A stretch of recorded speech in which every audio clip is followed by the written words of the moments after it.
Fala pessoal, sejam bem-vindos a mais um vídeo aqui no canal. Prof. Renan Duarte aqui, e hoje eu estou trazendo para vocês mais um simulado da prova teórica do Detran. Hoje esse simulado ele vai ser focado em questões de direção defensiva.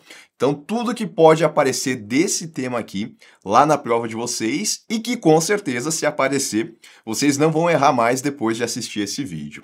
Lembrando que eu vou colocar as questões aqui na tela, vou responder, comentar cada alternativa para fazer uma super revisão para vocês, e eu recomendo que conforme essas questões forem aparecendo, antes de eu responder, tentem pausar o vídeo, resolver sozinhos ali com calma, tranquilidade, olhando as alternativas, e aí sim, depois que vocês responderem, coloquem os meus comentários, porque isso vai ajudar vocês a fixar o conteúdo. E se vocês gostam desse tipo de conteúdo, né, peço aí que vocês deixem um like no vídeo para dar aquela moral e também convido a quem não for inscrito ainda no canal a se inscrever para não perder nenhum conteúdo. Tá certo? Então vamos lá, primeira questão na tela diz o seguinte: um motorista, ele trafega à noite em uma estrada sem iluminação. Então a gente já tem uma condição adversa aí, né? Não ter iluminação na estrada, isso pode eventualmente ser um fator de risco para ocasionar um acidente. E com tráfego em sentido contrário. Nesse caso, o condutor defensivo, ele deve manter o farol alto ligado o tempo todo para ter mais visibilidade.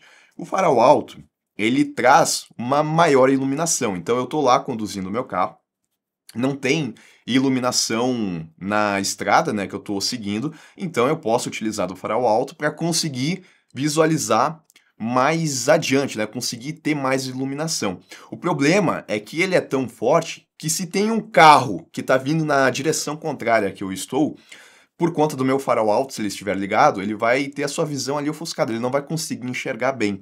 E isso também pode ocasionar um acidente. Então eu não posso manter o farol alto ligado o tempo todo, considerando que eu tenho tráfego em sentido contrário, né? Se vir um carro, eu vou ter que alternar do farol alto para o farol baixo, né? Para evitar um possível acidente. Então não é o tempo todo. Alternar entre o farol alto e o baixo para confundir o outro motorista, que eu tenho que alternar, eu tenho, né? Mas não para confundir o outro motorista, de jeito nenhum. Eu tenho que alternar ali para que ele consiga enxergar com segurança e eu também, né? Porque seria ruim se ele também tivesse com o farol alto, isso iria acabar também me dificultando. Desligar os faróis momentaneamente para não incomodar o outro motorista. Se eu desligar tudo, aí o outro motorista ele não vai ver que eu estou ali trafegando a pista, isso também pode ocasionar um acidente, e eu também, sem conseguir enxergar, daqui a pouco posso me perder. Então também eu não posso desligar tudo. Usar o farol baixo ao cruzar com veículos em sentido contrário, reduzindo o risco de ofuscamento. Aí, tá perfeito, né? Letra D, eu alterno para o farol baixo, depois que eu ficar sozinho ali, eu posso ligar o farol alto para ter essa maior visibilidade. Vamos lá. Quando ocorre pane mecânica em uma rodovia de pista simples, seca e de boa visibilidade, a sinalização deve ser feita ou seja, aconteceu uma pane mecânica no carro e eu preciso sinalizar, porque eu estou com o carro ali parado, né? Aí eu vou ter que sinalizar, eu vou ter que dar uma distância ali do carro onde ele está parado para onde eu vou colocar essa sinalização, né? Eu não posso colocar muito próximo, porque senão quem está vindo não vai ter tempo suficiente para daqui a pouco reduzir a velocidade e manter a segurança. Agora, qual que é a regra dessa distância quando eu tenho que sinalizar alguma coisa?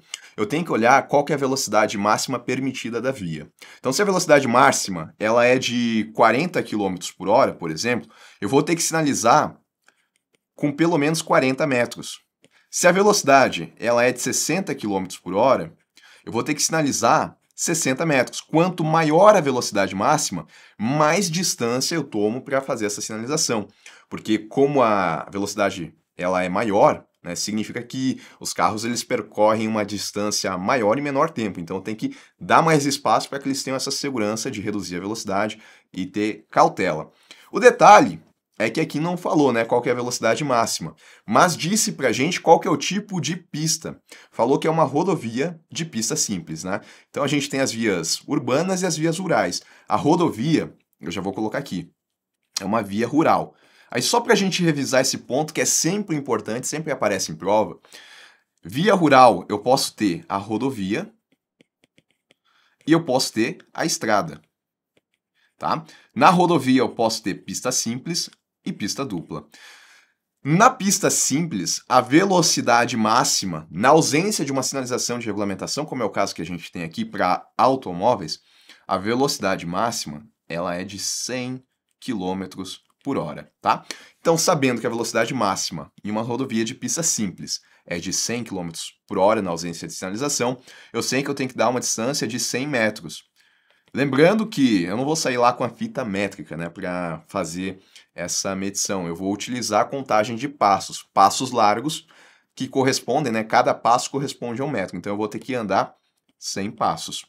Como é uma situação de boa visibilidade, não tem chuva, não é à noite, tem neblina, então eu não preciso dobrar essa distância, né? Então, 100 passos, gabarito aqui na letra C. De novo, lembrem sempre da velocidade máxima, tá? Se fosse estrada, onde a velocidade máxima na ausência de regulamentação é de 60 km por hora, aí seriam 60 passos. Ou se aqui no enunciado aparecesse que a velocidade máxima era de 90, então seriam 90 passos.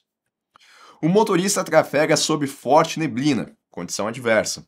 Qual medida não é compatível com a direção defensiva? Cuidado com esse tipo de questão, né? Quando a gente busca aquilo que não é algo.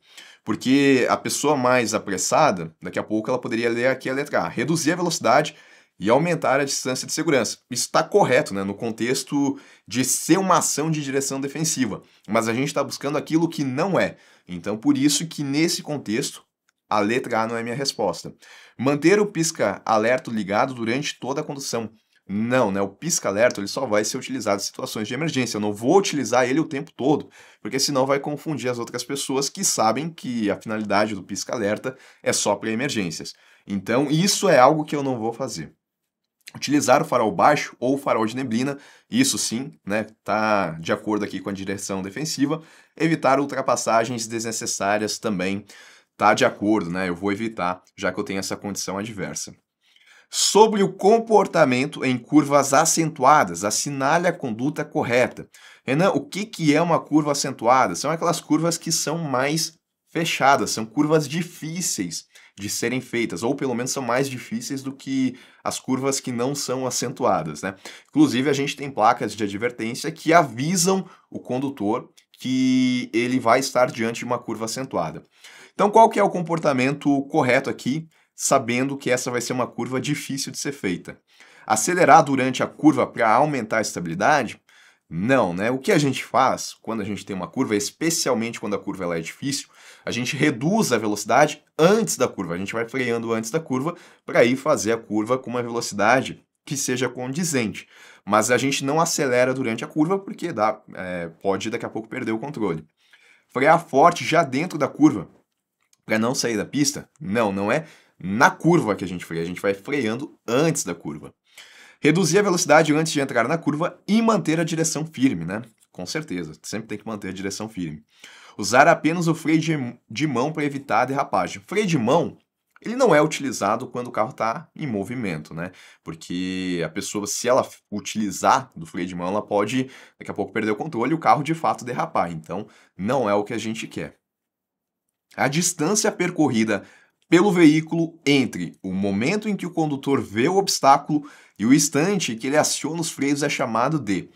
Eu tenho aqui então, né, só para a gente contextualizar, eu tenho um carro aqui, né, e ele está conduzindo e de repente ele vê aqui que tem um outro carro que está parado no meio da pista.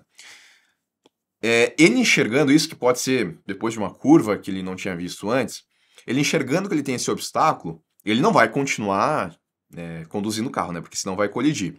Ele vai ter que reduzir, frear, vai ter que reduzir a velocidade até que ele consiga parar o carro. Mas esse momento que ele demora entre enxergar o obstáculo e de fato pisar no freio, isso leva um tempo e nesse tempo o carro ele está se deslocando. Esse tempo, né, esse deslocamento do carro, melhor dizendo, é o que a gente chama de distância de reação.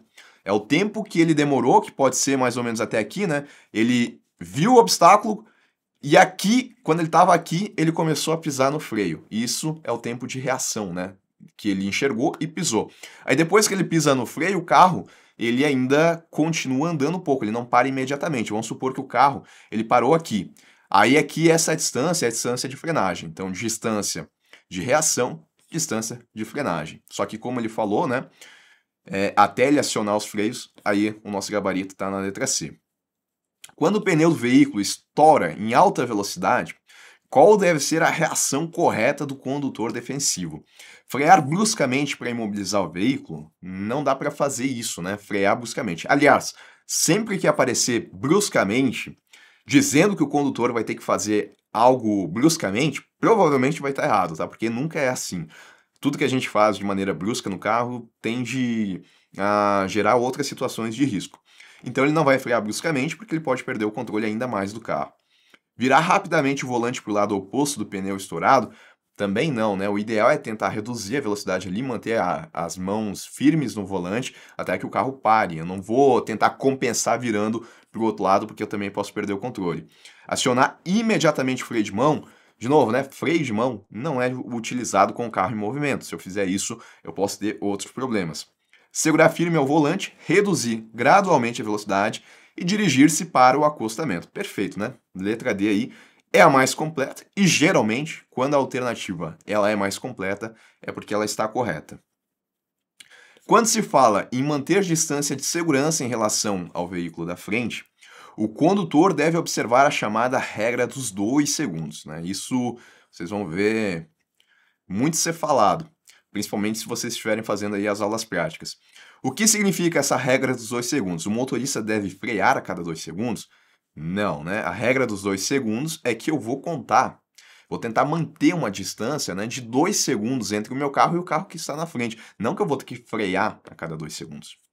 O condutor deve contar 2 segundos em passos entre o seu veículo da frente, não em passos, né? Eu tenho que calcular ali de acordo com a velocidade que ele está, da velocidade que eu tô, esses 2 segundos. Se eu tiver mais rápido, a distância entre os carros, ela vai ser maior, né? Se a gente tiver mais lento, a distância vai ser menor, não vai ser necessariamente o comprimento de um passo. O veículo deve levar pelo menos 2 segundos para alcançar um ponto de referência após o veículo da frente passar por ele. Então é uma maneira, né, de eu conseguir ter essa noção dos 2 segundos. Então, independentemente da velocidade que a gente está, se, por exemplo, o carro da minha frente passou por uma árvore e 2 segundos depois eu passei por essa mesma árvore, então eu estou numa distância que, teoricamente, ela é segura. Me dá tempo suficiente para ter o tempo de reação e também para conseguir frear o carro, caso seja necessário. O carro deve estar a 2 metros de distância do veículo da frente? Não, né? 2 metros é praticamente colado. A distância de parada é composta por... E olha só, né? A gente já revisou um pouco disso daqui. Foi na questão... Essa daqui, né? Onde a gente viu aqui a distância de reação, que era esse tempo que o motorista leva depois que ele vê o obstáculo até pisar no freio. E eu falei, eu vou colocar aqui, ó, R de reação. E eu vou colocar a distância de frenagem, que depois ele pisa no freio e o carro, enfim, ele para, né? Tem uma distância aqui que é percorrida também.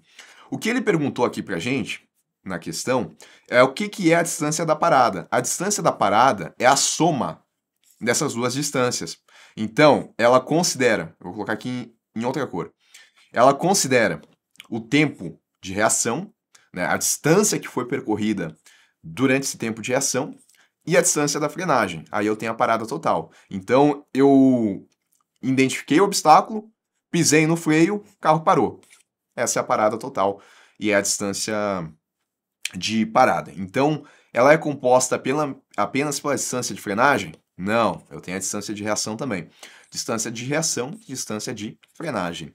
Distância de percepção e distância de segmento. Percepção aqui poderia ser entendida como sinônimo de reação, tá? Então, tudo bem, mas quando ele fala aqui distância de segmento, aí tá errado, né? A distância de segmento é a distância que eu vou manter do outro carro. Então, nesse nosso exemplo, seria isso daqui todo, né? Justamente para dar tempo de eu conseguir ter o tempo de reação, ter o tempo de frenagem e conseguir parar esse carro antes de colidir com ele. Por isso a regra dos 2 segundos, né? Então, eu acho que esse tema aqui vocês não vão esquecer nunca mais, tá tudo interligado.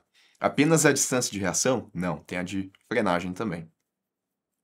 O conceito de condição adversa na direção defensiva refere-se a gente até já falou um pouco de condição adversa, né? Apenas ao mau tempo, chuva, neblina, vento forte? Não, né? Na primeira questão a gente viu uma situação adversa que estava relacionada à falta de iluminação na via. Então é uma condição adversa relacionada à via. Então vejam que não é só sobre o tempo. Pode ser sobre o tempo, pode ser que às vezes aparece também como o clima, o ambiente, pode ser relacionado à via, pode ser relacionada ao condutor. Então são vários fatores que podem eventualmente trazer uma situação de risco.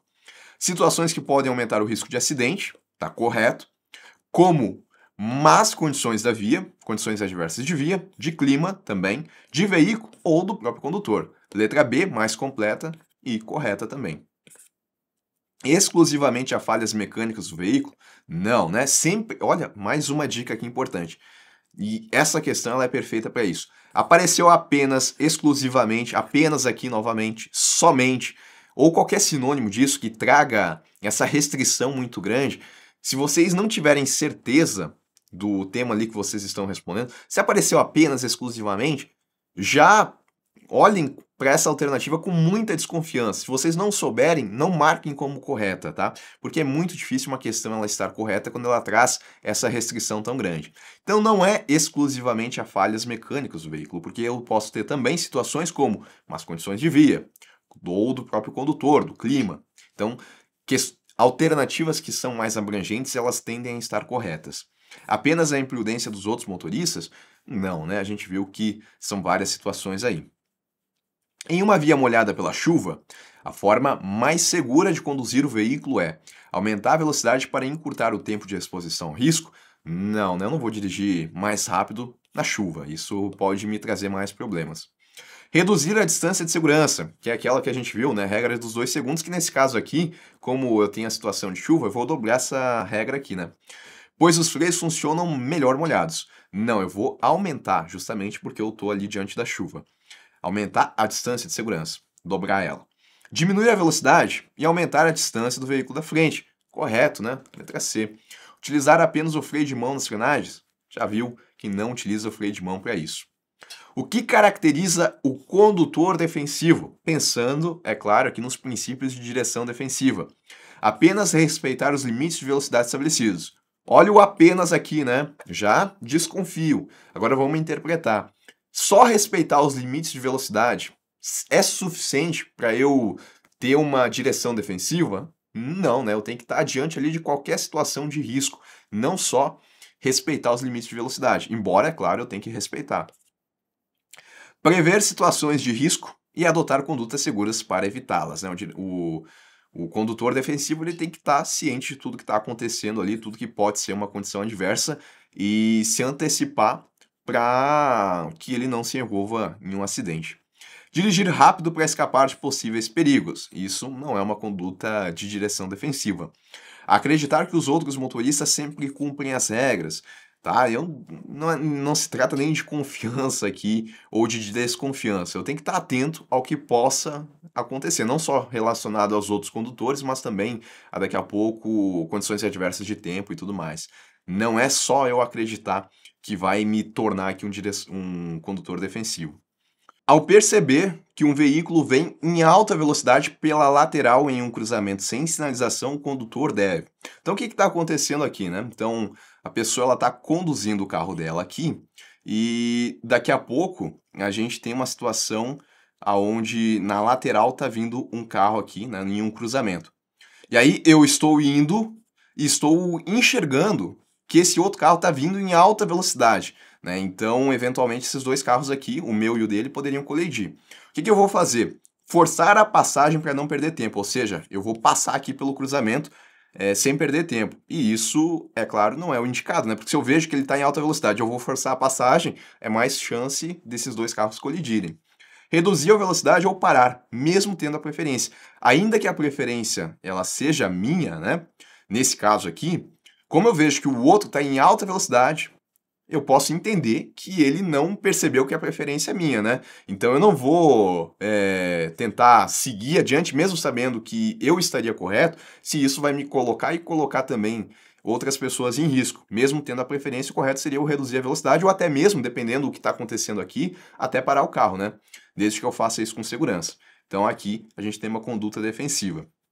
Acelerar para passar antes do outro veículo, aí de novo, né, ele está em alta velocidade, isso pode ser arriscado. Acionar a buzina continuamente até que o outro pare, não, né, daqui a pouco ele sei lá, ele pode nem entender que é para ele, ou pode se ofender com isso e acelerar mais, então não vai ser utilizado para isso. A buzina, né? Então a gente marca a letra B. Sobre o uso do cinto de segurança, assinale a alternativa correta. É obrigatório apenas em rodovias e estradas. Em qualquer lugar, né? Não só em rodovias e estradas. Não é necessário para passageiros no banco traseiro. É necessário, né? Para todos os ocupantes. Inclusive, se os ocupantes no banco traseiro não estiverem usando, é infração. É obrigatório para todos os ocupantes do veículo, inclusive no banco traseiro.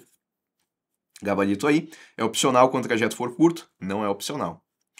Qual é a atitude correta em caso de aquaplanagem? Quando que acontece a aquaplanagem? Quando a gente tem uma pista que ela está molhada, né? Se formaram ali poças de água ou lâminas de água, que seria ali um nome mais técnico, e o carro que está passando por essas lâminas de água, os pneus eles perdem o contato, perdem a aderência ao solo por conta dessas lâminas de água, dessas poças de água.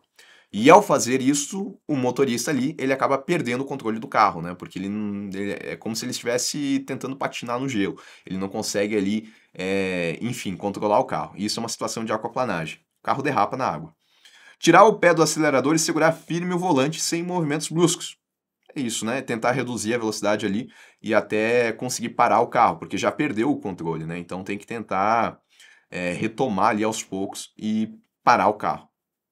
Frear bruscamente, o que eu falei do bruscamente, né? Tá errado. Se tentar fazer isso, não vai funcionar, o carro pode, enfim, perder ainda mais o controle. Virar o volante rapidamente para corrigir a trajetória, pior coisa a se fazer também, né? Porque a pessoa já não tem o controle do carro. Acelerar mais para superar a lâmina d'água, aí vai ficar com mais perda de controle ainda, né? Porque o carro vai mais rápido e vai derrapar ainda mais. Quando se fala em ação preventiva na direção defensiva, entende-se que o condutor deve reagir somente quando o perigo já está instalado. Aí não seria uma ação preventiva, né? Seria uma ação corretiva. A preventiva vem antes, a corretiva vem depois. O motorista deve prever, de preventiva, situações de risco e agir antes que se concretizem. Perfeito, né? Então, essa é a conduta que a gente espera de um condutor defensivo. Ele deve confiar sempre na habilidade dos outros motoristas? Não, né? Ele não vai. Eu já falei, se tratando de direção defensiva, não é uma questão de confiança ou desconfiança. Ele tem que ficar atento àquilo que é uma situação adversa. E aí ele vai reagir de acordo para evitar. A responsabilidade pela prevenção é apenas dos órgãos de trânsito? Não, né? É de todos os condutores, né? Todas as pessoas que estão conduzindo o veículo ali deveriam adotar condutas preventivas para evitar acidentes de trânsito. Em uma rodovia de pista simples, durante uma ultrapassagem, o condutor percebe que não terá espaço suficiente para concluir a manobra. Qual deve ser sua atitude correta segundo os princípios da direção defensiva? Então, a pessoa ela começou a ultrapassagem, mas ela viu que não vai dar tempo de concluir. Ela vai acelerar ao máximo para tentar concluir a ultrapassagem? Se ela já viu que está faltando espaço e ela vai acelerar, daqui a pouco pode ser que tenha vindo um carro na direção contrária, ela vai acelerar bastante, a colisão vai ser, se acontecer, né, a colisão ela vai ser muito pior, né, porque o carro vai estar mais rápido. Então, não. O que ela deveria tentar fazer ali é desistir. Reduzir a velocidade e retornar para a faixa de origem com segurança. É isso, né? Não tentar forçar a ultrapassagem, porque é uma situação de muito risco. Manter a velocidade e buzinar para que o veículo da frente acelere? Também não, né? O correto aqui é retornar. Continuar a ultrapassagem, pois o risco já foi assumido. E não, né? Muito semelhante aqui à letra A e está errado também. Durante uma viagem longa, o condutor começa a sentir sonolência, né? Tá dirigindo por muito tempo, começou ali a ficar com sono. Qual a conduta mais adequada? Aumentar a velocidade para chegar mais rápido ao destino? Não, né? Não é isso também. Ele já está ali com uma situação adversa que é relacionada ao próprio condutor. Então, o ideal não é que ele aumente a velocidade, que ele continue dirigindo, nada disso. Fazer uma parada em um local seguro para descanso ou cochilo. É o que deve ser feito, né? Daqui a pouco parar em um hotel, algum estabelecimento, e parar de dirigir. Daqui a pouco, se tem outra pessoa que está apta ali a conduzir que não está com sono, aí sim poderia continuar conduzindo, mas não o condutor com sono, né? Abrir os vidros e aumentar o volume do rádio sem parar o veículo, né? Tentar então pegar aquele vento forte e aumentar o volume para daqui a pouco não dormir por conta do som. Também não, né? Tá errado, é arriscado, é claro, porque ainda assim a pessoa ela pode dormir já que ela tá com sonolência. Tomar café e continuar dirigindo sem parar? Não, tem que parar, não tem jeito. Parar ou substituir o condutor. O condutor defensivo, ao perceber que um motociclista faz ultrapassagens arriscadas em alta velocidade entre os carros, deve aproximar-se do motociclista para intimidá-lo. Não, né? Não é conduta de condutor defensivo. Manter distância lateral, né? Então, a distância, aqui o carro, né, no caso, e aqui a moto. Ficou meio feio, né? Mas deu para entender. Aqui o carro, aqui a moto. Eu vou tentar manter essa distância lateral o máximo possível para que a moto ela não colida com o meu carro e também distância frontal, né? Daqui a pouco se ele já passou de mim, eu vou tentar me recolher um pouco, deixar aquela distância de segurança, porque daqui a pouco esse motociclista, como ele está muito afobado, daqui a pouco ele pode se envolver em um acidente e eu não quero também me envolver. Então tá correto aqui, né? Evitando movimentos bruscos. Letra B. Aumentar a velocidade para não ser ultrapassado? Não, né? Vou me colocar em risco à toa. Mudar de faixa bruscamente? Olha o que eu falei aqui, né? Do bruscamente. Então tá errado. Aqui falou em evitar movimentos bruscos. Aí tá correto. Em situações de risco iminente de colisão, a direção defensiva recomenda evitar movimentos bruscos. A gente já sabe que sim, né?